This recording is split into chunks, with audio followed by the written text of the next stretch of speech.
नमस्कार दोस्तों, CDRK Saini competition classes में आप सभी का हार्दिक स्वागत है, अभिनंदन है।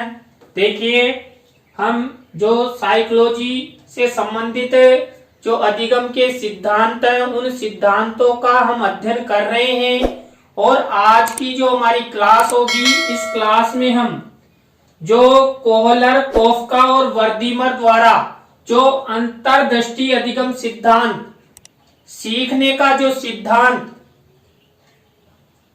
कोहलर, कोफका और वर्दीमर द्वारा प्रतिपादित किया गया था, उस सिद्धांत के बारे में हम अध्ययन करेंगे।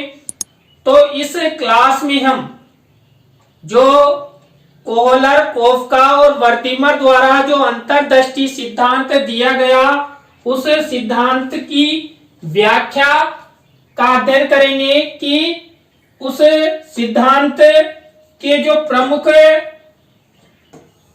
बिंदु कौन कौन से हैं, प्रमुख तथ्य कौन कौन से हैं। तो इसमें देखिए, पहला है, इस सिद्धांत को सूझ एवं समझ का सिद्धांत, यानी कि जो अंतर्दृष्टि सिद्धांत है, इस सिद्धांत को सूझ का सिद्धांत भी कहते हैं, समझ का सिद्धांत भी कहते हैं।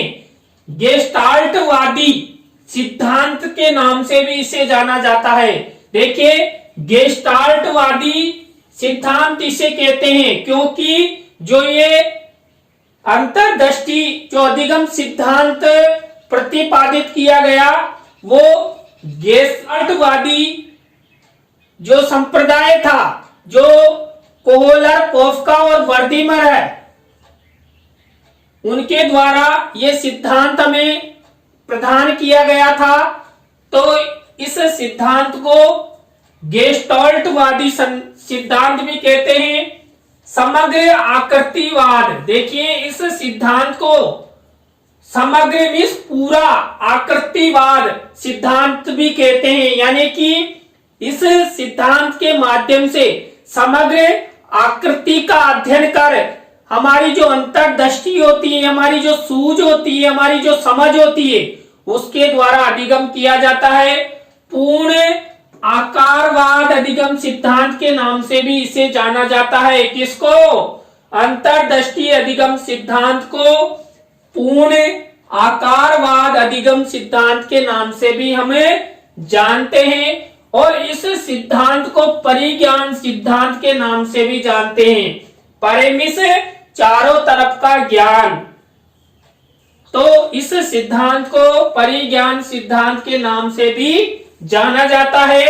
इसके बाद देखिए, ये सिद्धांत गेस्टाल्ट संप्रदाय पर आधारित है। देखिए, जो अंतर्दृष्टि अधिगम सिद्धांत है, वो गेस्टाल्ट संप्रदाय पर आधारित है, इसलिए इसे हम क्या कहते हैं? गेस्टाल्ट वादी सिद्धांत भी इसे कहते हैं। इसके बाद यह सिद्धांत संज्ञानात्मक अधिगम पर आधारित है। जो अंतर्दृष्टि सिद्धांत है, ये संज्ञानात्मक अधिगम सिद्धांत के समकक्ष है। तो यह सिद्धांत संज्ञानात्मक अधिगम पर आधारित है। आप सभी को पता है, जो संज्ञानात्मक सिद्धांत का प्रतिपादन जीन पियाजे द्वारा किया गया था। इसके बाद देखिए, इस सिद्धांत के अनुसार अधिगम मीन्स सीखना, लर्निंग, एकाएक यानी कि झट से होता है। यानी कि इस सिद्धांत के अंतर्गत जो अधिगम है, वो एकाएक झट से, हमारी सूझ से, हमारी अंतर्दृष्टि से, हमारी समझ से होता है। इस सिद्धांत को कोहलर, कोफका और वर्दीमर, जो देखिए, ये जो तीनों मनोवैज्ञानिक थे, कोहलर, कोफका और वर्दीमर, ये जर्मन मनोवैज्ञानिक थे। देखिए, इन तीनों जर्मन मनोवैज्ञानिकों द्वारा 1920 में, कब? 1920 में जो अंतर्दृष्टि अधिगम सिद्धांत है, इस सिद्धांत का प्रतिपादन किया गया। इसके बाद देखिए, कोहलर मनोवैज्ञानिक को अंतर्दृष्टि सिद्धांत का प्रवर्तक माना जाता है। आपसे परीक्षा में पूछा जा सकता है जो अंतर्दृष्टि सिद्धांत है उसका प्रवर्तक कौन है, तो उसका प्रवर्तक है कोहलर। लेकिन जो संपूर्ण सिद्धांत की जो रचना है, प्रतिपादन है, वो कोहलर, कोपका और वर्दीमर द्वारा मिलकर इन्होंने प्रयोग किया और सिद्धांत की रचना की। इस सिद्धांत के अनुसार सूझ एक आकस्मिक ज्ञान है। देखिए, जो अंतर्दृष्टि सिद्धांत है, इस सिद्धांत के अनुसार जो सीखने या अधिगम के लिए जो सूझ विकसित होती है वो एक प्रकार से अचानक, आकस्मिक मिस अचानक होने वाला क्या है, ज्ञान है। अब देखिए, यहाँ पर ज्ञान को हम अधिगम भी कह सकते हैं, यानी कि हम कुछ भी ज्ञान प्राप्त करते हैं, ज्ञान मिस सीखते हैं, अधिगम करते हैं। इसके बाद देखिए, गेस्टाल्ट जर्मन शब्द है। देखिए, जो आपसे परीक्षा में पूछा भी जा सकता है, गेस्टाल्ट शब्द का क्या अर्थ है। देखिए, गेस्टाल्ट शब्द जर्मन भाषा का है और जिसका अर्थ है पूर्णता या समग्रता। पूर्णता या समग्रता, ये परीक्षा में कई बार पूछा हुआ प्रश्न है कि गेस्टाल्ट शब्द का क्या अर्थ है। तो गेस्टाल्ट शब्द जर्मन भाषा का है और जिसका अर्थ है पूर्णता या समग्रता। इसके बाद देखिए, यह सिद्धांत ज्ञानात्मक श्रेणी का सिद्धांत है। ज्ञानात्मक मीन्स जिससे हमें ज्ञान प्राप्त होता है, जिससे हमें क्या होता है, अधिगम होता है, जिससे हमें, जिसके माध्यम से हम सीखते हैं, तो इसे ज्ञानात्मक सिद्धांत के नाम से भी जानते हैं।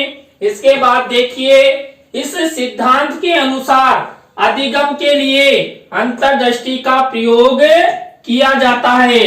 देखिए, इस सिद्धांत, किस सिद्धांत, अंतर्दृष्टि सिद्धांत के अनुसार हम अधिगम से सीखने के लिए किसका प्रयोग करते हैं, हमारी अंतर्दृष्टि का प्रयोग करते हैं। हम अंतः क्रिया के माध्यम से, हमारी सूझ के द्वारा, हमारी समझ के द्वारा हम प्रयोग करते हुए क्या करते हैं, अधिगम करते हैं।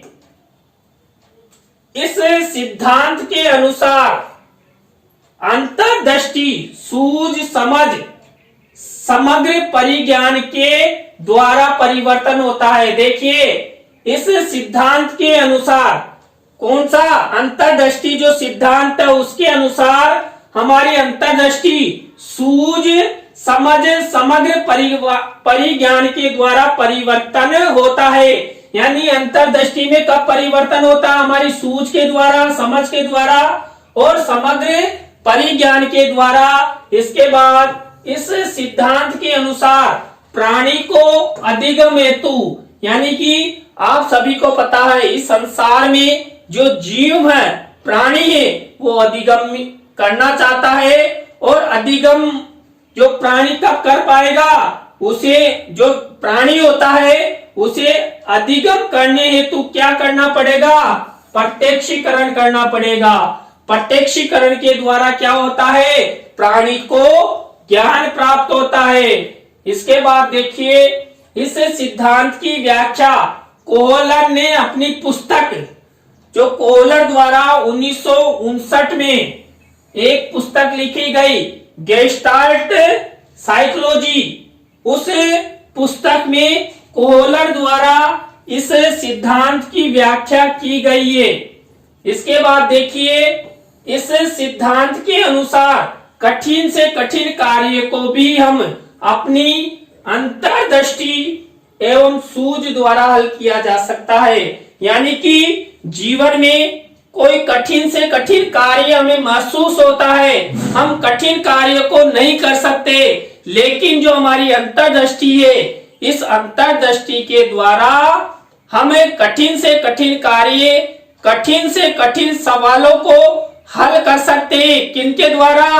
हमारी अंतर्दृष्टि के द्वारा, हमारी सूझ के द्वारा, हमारी समझ के द्वारा, हमारे परिज्ञान के द्वारा। तो देखिए, आज की क्लास में हमने अंतर्दृष्टि सिद्धांत के बारे में अध्ययन किया। आपको वीडियो कैसा लगा कमेंट्स में जरूर बताएं और मेरे चैनल को सब्सक्राइब करें। नए टॉपिक के साथ हम आपसे फिर मिलेंगे। धन्यवाद।